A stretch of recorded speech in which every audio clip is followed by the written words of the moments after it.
Hindi pa rin tiyak ng Quezon City Police District kung ano ang ikinamatay ng 23 taong gulang na freelance model na si Gina Lima.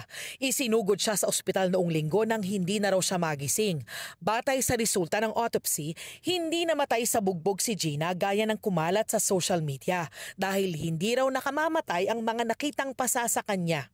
Ang findings po ng autopsy is presence of non-fatal external injuries, presence of heart congestion and congested lungs. Parang bumigay daw po ang puso, parang ganun. Parang humina yung puso niya at saka lungs niya.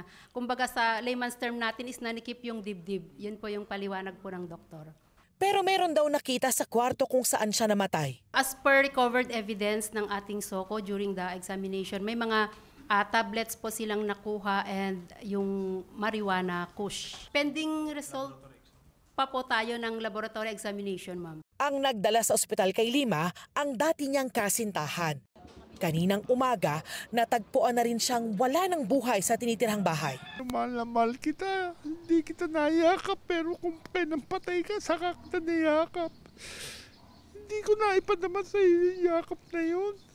Ayon sa kanyang kaanak, matindi raw ang pinagdaanan ng dating kasintahan ni Lima matapos ang pagkamatay ng dating nobya. Ang kanyang pagdadalamhati, pinalala pa raw ng ilang social media posts na sumisisi sa kanya.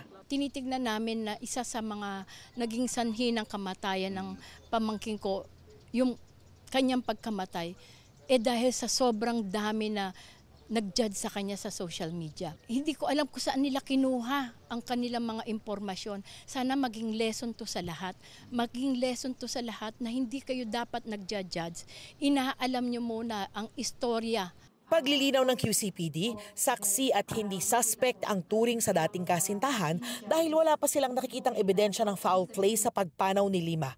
Patuloy ang investigasyon sa insidente.